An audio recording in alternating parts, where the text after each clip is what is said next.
अखंड मंगलाकारं व्याप्तमेन चराचरं तन्मतं तस्तमेन तस्मै श्री गुरुवे नमः। देखो, अनसुईया की कहानी लगभग सभी लोग जानते हैं। अत्रि मुनि और अनसुईया, उनके त्याग के विषय में बताना चाहता हूँ, कैसे त्याग किया। जिस समय चित्रकूट में बहुत वर्षों तक पानी नहीं बरसा, वहां के जो जीव जंतु थे सभी छोड़ करके चले गए। पक्षी जीव जंतु सभी चले गए, परंतु अनसुईया ने अत्रि मुनि को नहीं छोड़ा। इनको ही समाधि 54 साल की लगी थी। ये भी बिना पानी अन्न के अत्रि मुनि की परिक्रमा, पूजन पाठ, शंकर जी का पूजन करती रही। जब देवताओं ने देखा कि सभी जीव जंतु पक्षी चले गए, केवल पतिव्रता नारी ही आ, देवता दर्शन करने के लिए आए। सारे देवता दर्शन करने के लिए आए। नदियां भी दर्शन करने के लिए आई कि ऐसी पतिव्रता नारी के दर्शन करना चाहिए। पावन पवित्र गंगा जी भी आई।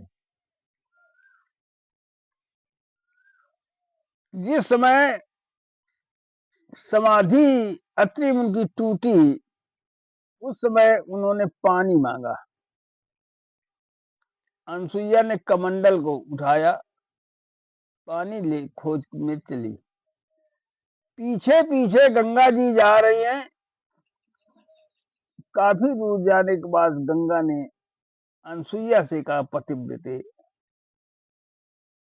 आप मुझसे कुछ मांगो, मैं तुमसे प्रसन्न हूं। अनसुईया ने कहा कि पहले अपना परिचय दो, परिचय जानने के बाद ही मांगूंगी। गंगा ने कहा, मैं गंगा नदी है। तो अनसुईया ने कहा, अगर मुझसे तुम प्रसन्न हो और देना चाहते हो तो तुम्हारे पथ के लिए पानी दो। गंगा ने कहा, 1 साल की तपस्या हमको देने को कहो तो हम जल देंगे।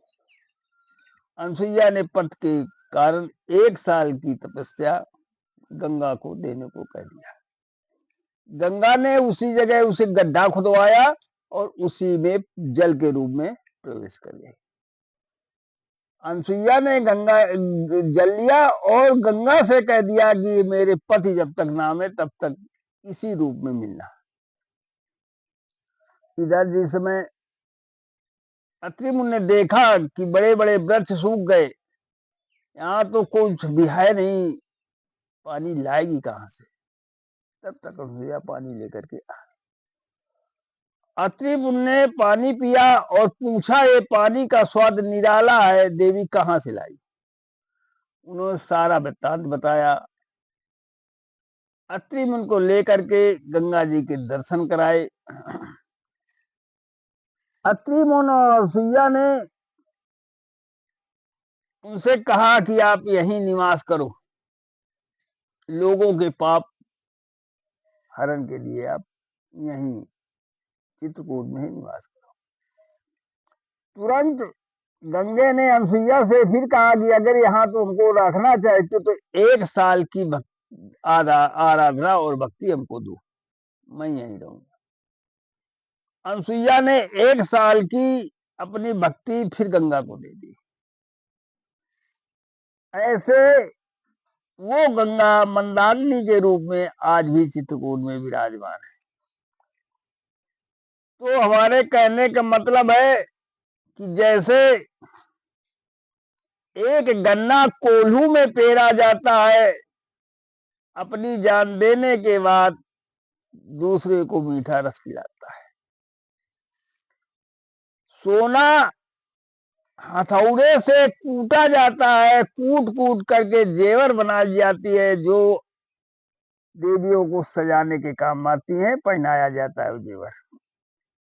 वही संत है जो दूसरों के काम में आ जाए।